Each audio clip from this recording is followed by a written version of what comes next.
Pride was a riot is the phrase used by many in the LGBTQ plus community to remind us that the journey to basic rights was and continues to be a hard-fought fight. There was a time not even so long ago that being gay was considered a national security threat.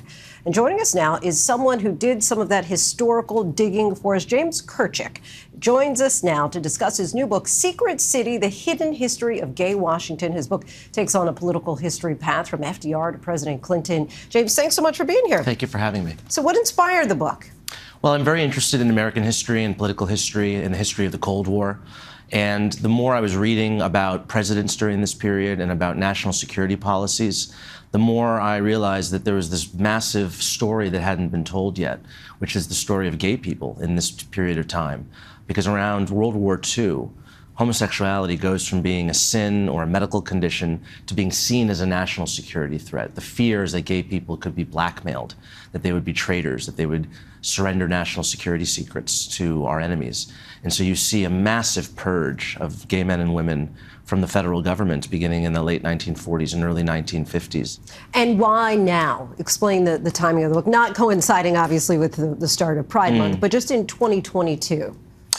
Well, I think there's a lot to be learned from this because the country's changed for the better, and I don't think we realize how bad things were. No one has really recorded the full cost of these policies, not only on gay people, but on the country. If you just think of the massive amount of talent that was wasted, if you think of all the man hours that went into hunting down and kicking gay people out of the government, I also think the book is somewhat relevant if you look at these debates that are going on, say, in Florida, with this talk of, groomers, this really kind of homophobic language, and it shows you that the kind of conspiracy theories that have surrounded gay people. What do you think of the progress when you're basically documenting all these different decades?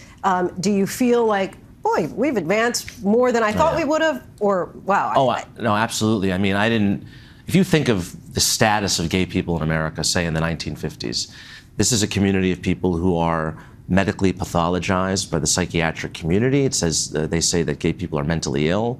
They are condemned by organized religion, and it's against the law to be gay. They're criminalized in all 50 states. And to go from that to where we are today, where you have every corporation is celebrating Pride, and you have parades, you have an openly gay cabinet secretary, which would have been just unimaginable, and you have legal equality for gay people. It's really an incredible journey. And you tell a lot of different stories and anecdotes along the way, including the Lavender scare, which many people may not remember or be familiar with. Yeah, this accompanied the Red Scare during the McCarthy period, and it was the purge of gay men and women from the federal government, and it began in 1950 around, and it really lasted for, as I said earlier, I mean, in the federal civil service, it lasted until 1975, and then it wasn't until almost 45 years later that gay people are finally allowed to have security clearances. And it's estimated 7,000 to 10,000 people lost their jobs. The number might even be higher because a lot of people quit before they could be found out because they didn't want their sexual orientation to be discovered. One of the lines in the book, which I think is really powerful, you say, even at the height of the Cold War, it was safer to be a communist than a homosexual. How do you think that some of those themes of the past still resonate today? Well, I think, again, I mentioned this earlier, this sort of groomer rhetoric, this talk about, well, this attempt to ban, teachers from discussing sexual orientation or gender identity. Don't Say Gay bill. The Don't Say Gay bill in Florida. And it's this association of homosexuality with whatever is the worst possible thing that you could find. And so I document in the book, I mean, during World War II, it was widely believed in the United States that the Nazis were basically gay. And I came across government documents where they're speculating on this. And then during the Cold War, it was communism. Was associated with homosexuality, and that people who were seen as being sexually deviant were also assumed to be politically deviant. And unfortunately today, what's the worst possible thing you could be? It could be someone who's molesting children.